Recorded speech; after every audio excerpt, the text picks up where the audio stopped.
Assalamualaikum warahmatullahi wabarakatuh. Kembali lagi di channel Muhammad Fazul Hidayat. Pada kesempatan kali ini saya akan membahas tentang bahas soal ya tentang penyuluh pertanian, dan ini saya namakan tryout di 30 soal. Yang pertama mungkin nanti ada kelanjutannya lagi. Saya harap teman-teman agar tetap stay dan coba kita bahas dan evaluasi sampai di mana pemahaman teman-teman terkait materi-materi yang ada di channel ini. Kita lanjut langsung saja teman-teman ya. Soal pertama yaitu program penyuluhan pertanian terdiri atas A. Program penyuluhan desa atau kelurahan, B. Program penyuluhan nasional, C. Program penyuluhan kecamatan, D. Semua benar.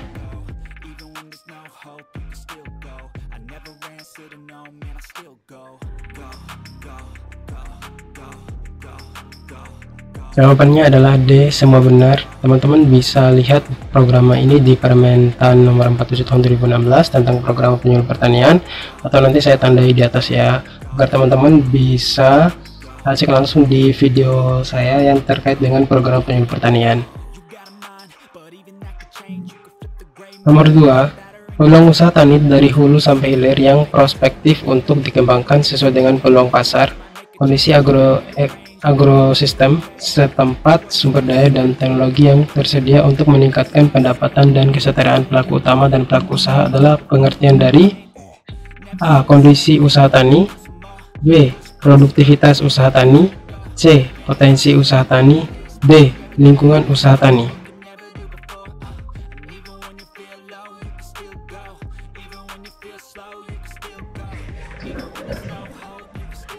Jawabannya adalah C. Potensi usaha tani. Di sini teman-teman definisi potensi usaha tani itu peluang usaha tani itu sendiri ya. Mungkin bisa teman-teman atau mau cek ada di Permentan nomor 67 atau 47 ya. Silakan teman-teman bisa cek di video aku yang di bawah. Yang belum tahu silakan pelajari lagi materi-materi tentang program tentang kelembagaan pertanian. Nomor 3, aktivitas yang termasuk metode penyuluhan yang bertujuan pengembangan kepemimpinan adalah A. Demonstrasi, B.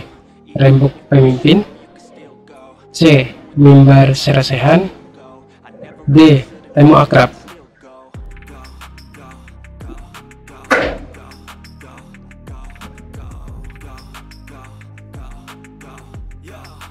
Jawabannya adalah C. Mimbar serasehan. Dan ini bisa teman-teman cek di Permentan nomor ini terkait dengan metode penyuluh pertanian ya. Itu teman-teman bisa temukan di Permentan nomor 52 tahun 2009, yaitu tentang metode penyuluh pertanian. Ada di video aku juga, bisa teman-teman cek lagi di bawah ya. Nomor 4, ketersediaan pupuk, benih, bibit, pengairan atau permodalan usaha termasuk faktor yang bersifat A. Tetap, B. Tidak tetap, C. Perilaku, D.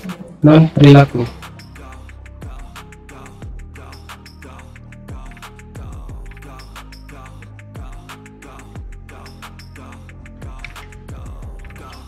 Jawabannya adalah D. Non perilaku. Nah, ini bisa teman-teman lihat juga di Permentan nomor 67 ya. 47 tentang program ada di definisinya. Kalau yang perilaku itu berkaitan dengan perubahan yang berkaitan dengan sikap, perilaku dan keterampilan. Sedangkan kalau yang non perilaku itu tidak berkaitan dengan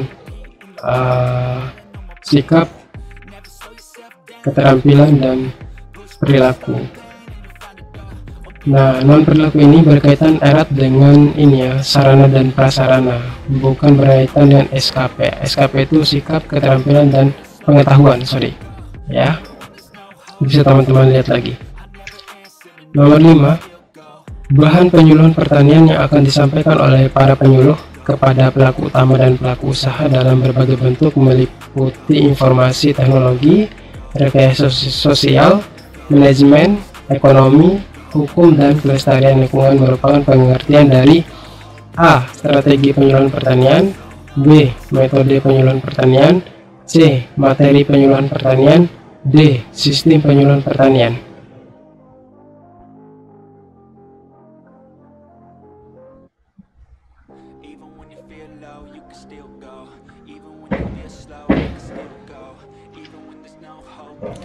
Jawabannya adalah C. Materi penyuluhan pertanian. Nah, materi penyuluhan pertanian itu adalah definisinya adalah bahan penyuluhan pertanian yang akan disampaikan oleh para penyuluh kepada pelaku utama dan pelaku usaha dalam berbagai bentuk, meliputi informasi teknologi, rekayasa sosial, manajemen, ekonomi, hukum, dan kelestarian lingkungan. Merupakan pengertian dari materi penyuluhan pertanian itu sendiri ya teman-teman. Nomor 6. Peran ketenagaan penyuluh dalam penyuluhan pertanian yaitu sebagai A. Fasilitator dan katalisator, B. Demonstrator dan katalisator, C. Demonstrator dan dinamisator, C. D. Fasilitator dan dinamisator.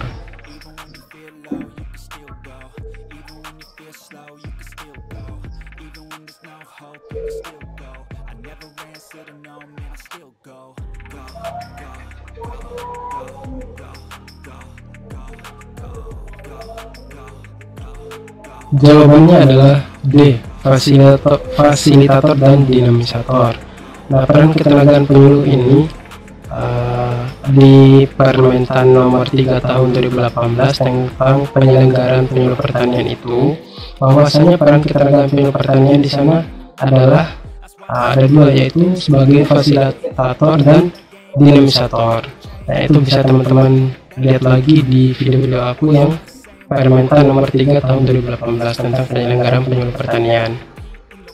Nomor 7. Peraturan Menteri Pertanian Republik Indonesia nomor 47 tahun 2016 mengatur tentang A. Pedoman penyelenggaraan penyuluh pertanian, B. Penyusunan program penyuluhan pertanian, C. Pembinaan kelembagaan petani, D. Pedoman evaluasi kinerja penyuluhan pertanian.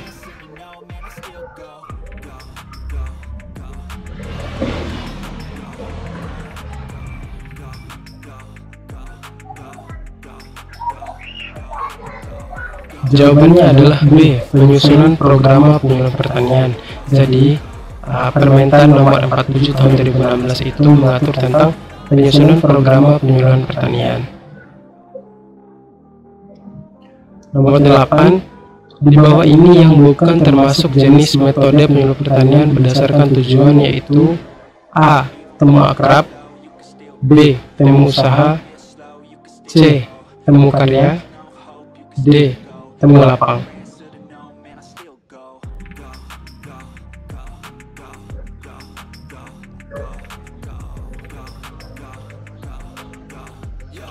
Jawabannya adalah A.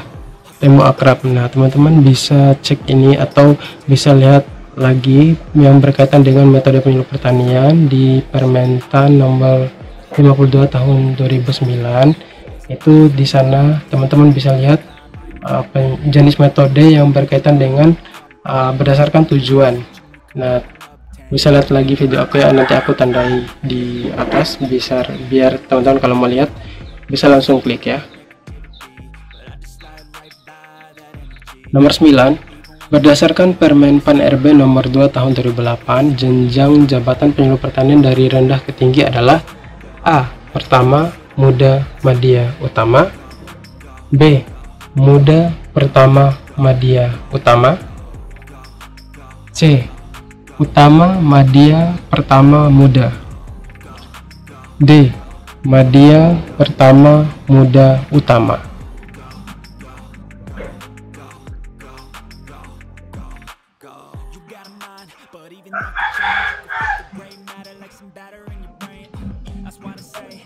Jawabannya adalah A.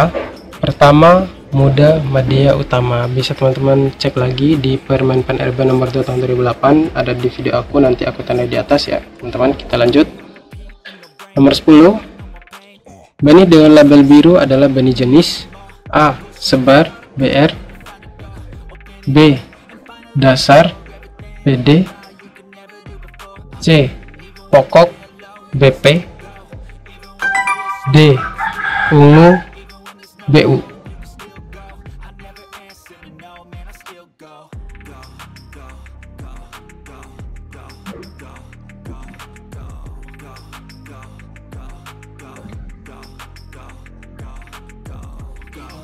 Jawabannya adalah A. Benih sebar atau kita sebut dengan BR. Nah, kalau BP kan benih pokok, ungu benih ungu dasar. Sebenarnya itu yang di dalam kurung seharusnya pakai bahasa Inggris ya, tapi sorry ya. Berarti jawabannya adalah A. Kalau sebar kemarin benih apa ya? Kalau pokok kan foundation, bukan ya, benih stock seed. Kalau ungu benih ya, benih unggul ya, bukan. Dasar kemarin foundation seed, sebar extension seed ya kalau nggak salah ya. Berarti jawabannya A, yang berlabel biru, benih sebar. Benih nomor 11, benih bina yang diedarkan wajib memiliki label. Apa warna label untuk benih pokok atau BP? A. Ungu, B. Kuning, C. Putih, D. Biru.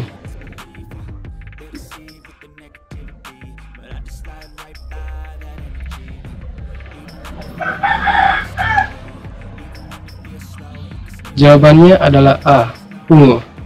Jadi benih yang berlabel ungu berarti itu menandakan bahwa itulah jenis benih pokok atau BP ya teman-teman, berlabel ungu. Nomor 12, klasifikasi kemampuan kelompok tani atau poktan adalah pemeringkatan kemampuan poktan yang penilaiannya berdasarkan kemampuan poktan. Klasifikasi tersebut dibagi menjadi 4 kelas, mulai dari rendah ke tinggi, yaitu A. Pemula, lanjut, madya, dan utama, B. Pemula, muda, madya, dan utama, C. Pertama, muda, madya, dan utama, D. Pertama, lanjut, madya, dan utama.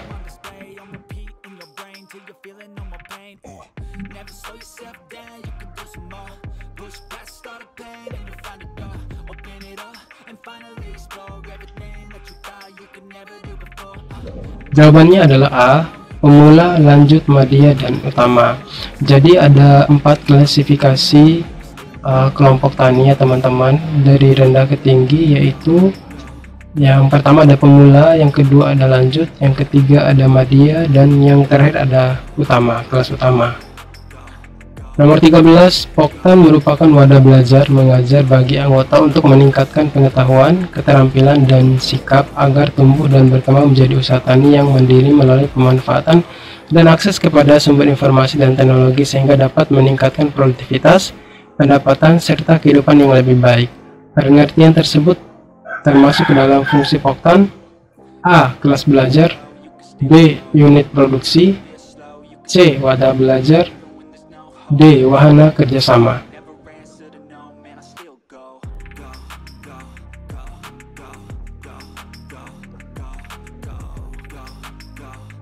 Jawabannya adalah A. Kelas belajar. Jadi poktan sebagai wadah belajar itu mengajar bagi anggota untuk meningkatkan pengetahuan, keterampilan, dan sikap. Itu adalah termasuk kepada fungsi poktan yang sebagai kelas belajar teman-teman. Ini ada di Permen Tan nomor 67 tahun 2016 tentang kelembagaan petani. Nomor 14, uji coba teknologi yang dilakukan oleh pelaku utama untuk meyakinkan keunggulan teknologi anjuran dibandingkan teknologi yang pernah diterapkan sebelum diterapkan atau dianjurkan kepada pelaku utama lainnya adalah pengertian dari A. Uji teknis, B. Kaji percobaan, C. Uji terap, D. Kaji terap.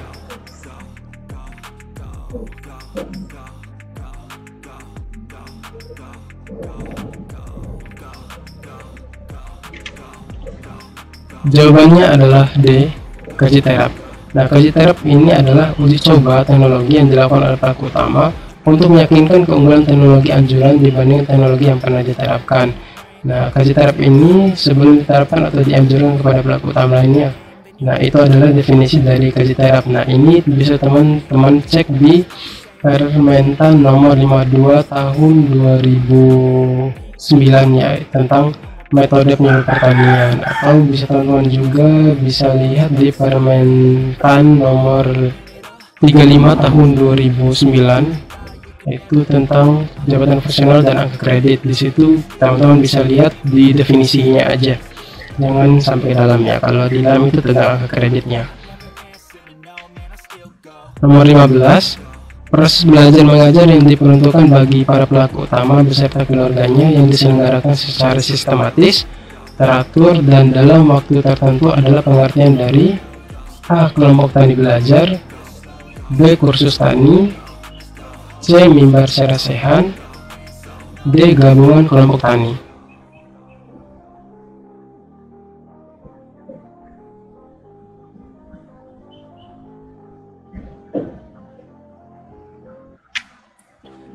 Jawabannya adalah B. Kursus tani. Jadi definisi dari kursus tani itu adalah proses belajar mengajar yang diperuntukkan bagi para pelaku utama beserta keluarganya yang diselenggarakan secara sistematis, teratur, dan dalam waktu tertentu ya teman-teman.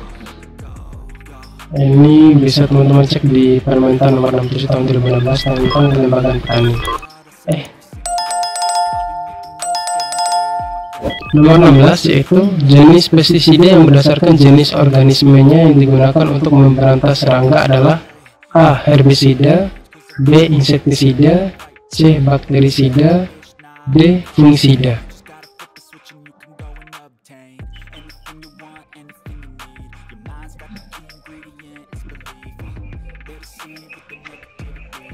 Jawabannya adalah B. Insektisida. Jadi untuk memberantas serangga itu bisa menggunakan pestisida dengan jenis insektisida teman-teman ya. Kalau mau paham, ini ada di materi aku yang tentang materi teknis pertanian umum tentang jenis pestisida. Nomor 17, suatu perjalanan bersama yang dilakukan oleh kelompok tani untuk belajar dengan melihat suatu penerapan teknologi dalam keadaan yang sesungguhnya atau melihat suatu akibat tidak ditetapkannya teknologi di suatu tempat adalah A. Wisata karya, B. Widya wisata, C. Karya wisata, D. Widya suara.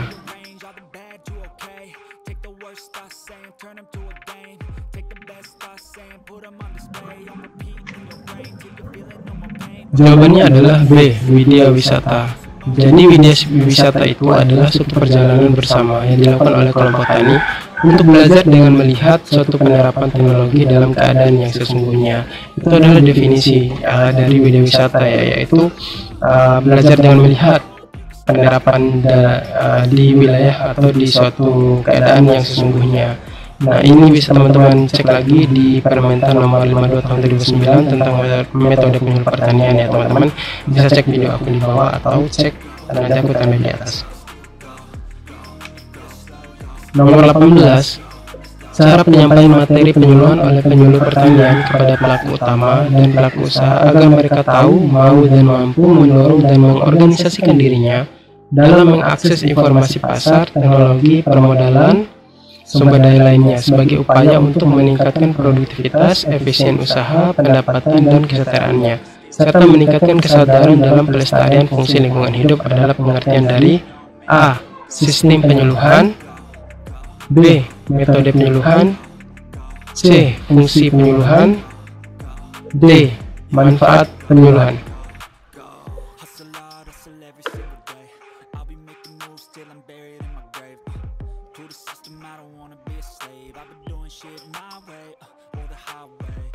Jawabannya adalah B. Metode penyuluhan. Jadi definisi dari metode penyuluhan itu adalah cara penyampaian materi penyuluhan oleh penyuluh pertanian kepada pelaku utama dan pelaku usaha. Sampai situ aja teman-teman, karena kalau dilanjut itu hanya sebagai intro aja, sebagai tambahan. Jadi definisi metode penyuluhan itu adalah cara penyampaian materinya. Ya, teman-teman bisa cek lagi di Permentan nomor 52 tahun 2009 tentang metode penyuluh pertanian. Nomor 19, lembaga yang dibentuk pemerintah untuk menyelenggarakan tugas dan fungsi penyuluhan pertanian adalah pengertian dari A. Kelembagaan penyuluhan swadaya, B. Kelembagaan penyuluh pertanian pemerintah, C. Kelembagaan penyuluhan swasta, D. Kelembagaan ekonomi petani.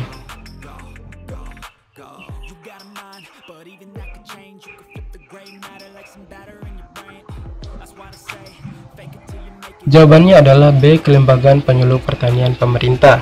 Nah, ini bisa teman-teman lihat di Permentan nomor 3 tahun 2018 tentang penyelenggaraan penyuluh pertanian ya teman-teman.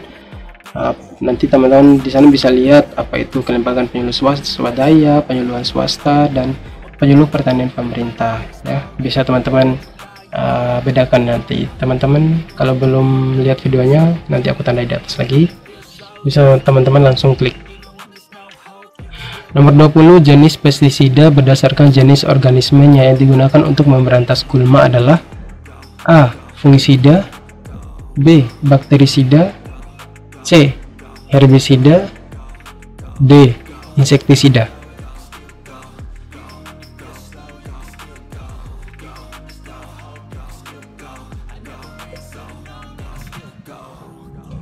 Jawabannya adalah C. Herbisida. Jadi jenis pestisida yang digunakan untuk memberantas gulma itu yaitu herbisida ya teman-teman. Kalau insektisida tadi yang berkaitan dengan serangga, kalau fungisida itu cendana atau fungi yang berarti jamur teman-teman. Nah, kalau yang B itu bakterisida itu memberantas serangan dari bakteri. Bisa cek lagi video aku ya teman-teman ya. Nomor 21, Peraturan Menteri Pertanian Republik Indonesia Nomor 3 Tahun 2018 mengatur tentang A. Pembina kelembagaan petani, B. Pedoman penyelenggaraan penyuluh pertanian, C. Pedoman evaluasi kinerja penyuluhan pertanian, D. Penyusunan program penyuluhan pertanian.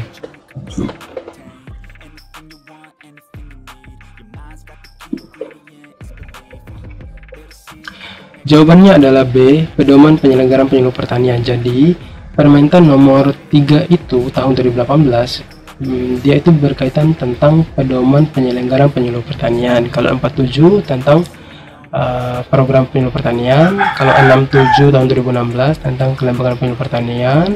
Permenpan RB nomor 2 tahun 2008 itu tentang jabatan fungsional penyuluh pertanian. Kalau 52 tahun 2009 itu tentang metode penyuluh pertanian. Itu semua yang berkaitan dengan penyuluhan ya. Kalau evaluasi itu dia tentang Permentan nomor 91 tahun 2009 tentang evaluasi kinerja penyuluh pertanian. Bisa teman-teman cek lagi ya teman-teman, silakan.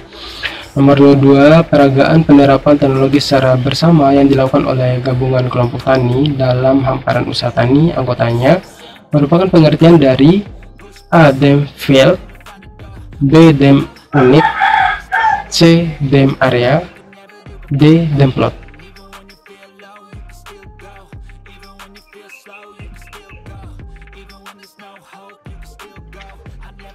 Jawabannya adalah C. Dem area. Nah, ini bisa teman-teman lihat lagi. Kalau dem itu demonstrasi ya, demonstrasi area, dem area, demonstrasi plot, demonstrasi unit.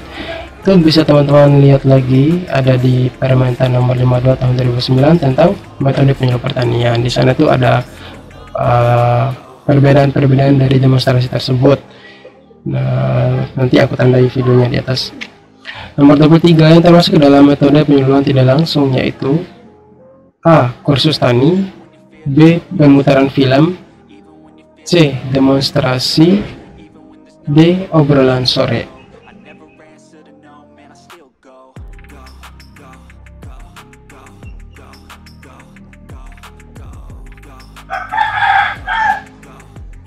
Jawabannya adalah B. Pemutaran film. Jadi pemutaran film ini adalah salah satu metode penyuluh pertanian yang tidak langsung. Penyuluh pertanian itu ada dua, yang langsung dan tidak langsung. Jadi yang kursus tani itu kan kita bertatap langsung dengan petani, jadi dia masuknya penyuluhan yang langsung.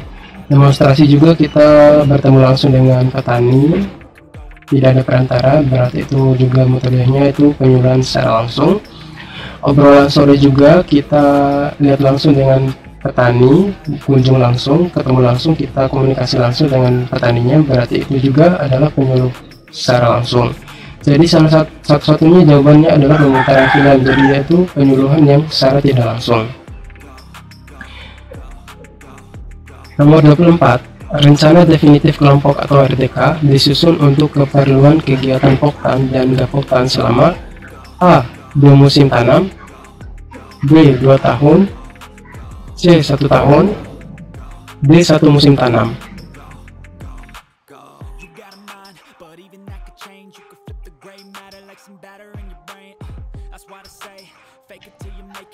Jawabannya adalah C. 1 tahun ya. 1 tahun berarti ada 3 musim tanam, atau ada yang 2 musim tanam juga, tapi kan 3 musim tanam ya biasanya dalam 1 tahun.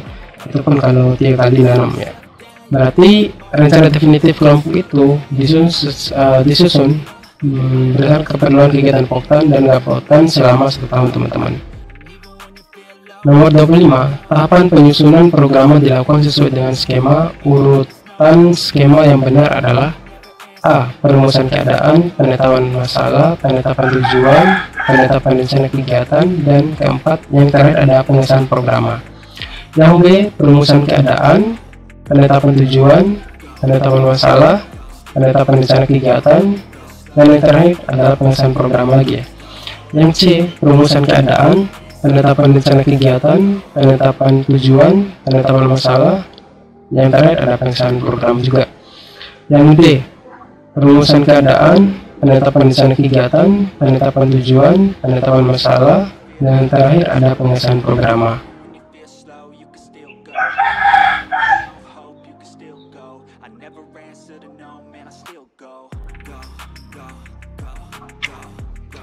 Jawabannya adalah B. Perumusan keadaan, penetapan tujuan, penetapan masalah, penetapan rencana kegiatan, dan pengesahan program. Itu adalah skema dari atau urutan skema tahapan penyusunan program. Nah, teman-teman bisa cek di video aku lagi yang tentang program penyuluh pertanian. Di sana ada tahapan penyusunan program.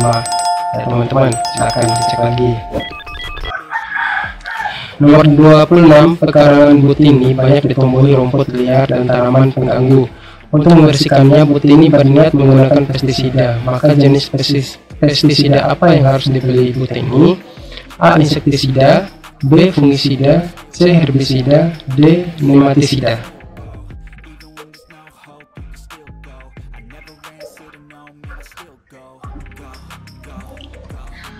Jawabannya adalah C. Herbisida. Jadi seperti yang saya jelaskan tadi, bahwasanya herbisida itu untuk memberantas rumput liar atau gulma pengganggu tanaman ya, teman-teman. Nomor 27, wilayah kerja yang menjadi tanggung jawab penyuluh pertanian adalah pengertian dari A. Wilayah pertanian, B. Wilayah binaan, C. Wilayah asuhan, D. Wilayah kerja.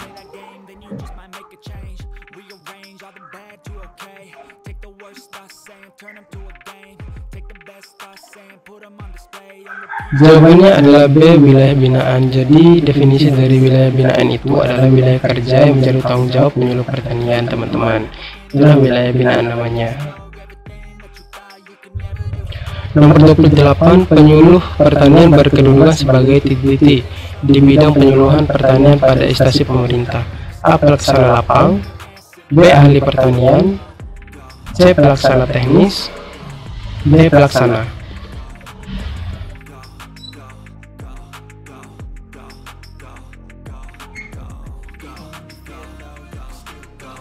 Jawabannya adalah C. Pelaksana teknis. Jadi penyuluh pertanian itu berkedudukan sebagai pelaksana teknis di bidang penyuluhan pertanian pada instansi pemerintah. Nah, ini bisa teman-teman lihat di Permen Pan RB nomor 2 tahun 2008 yang berkaitan dengan jabatan fungsional penyuluh pertanian ya, teman-teman. Nanti aku tandai videonya.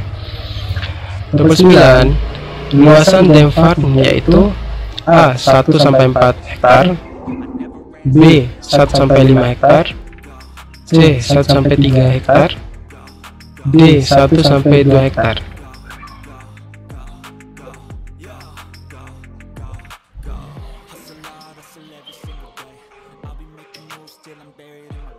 Jawabannya adalah B, 1 sampai dengan 5 hektar. Nah, ini berkaitan dengan ini demonstrasi ya teman-teman. Tadi sudah saya bahas beberapa demonstrasi, ada demonstrasi plot, ada dem unit, ada dem farm. Nah, itu mereka dalam melakukan demonstrasi itu punya luasan masing-masing ya teman-teman. Nanti bisa teman-teman cek lagi terkait dengan berapa luasan untuk demonstrasi tiap demonstrasinya ya teman-teman. Nomor terakhir atau nomor 30, jabatan fungsional penyuluh pertanian termasuk dalam rumpun ilmu: A. Ilmu terapan, B. Ilmu tanah, C. Ilmu hayati, D. Ilmu alam.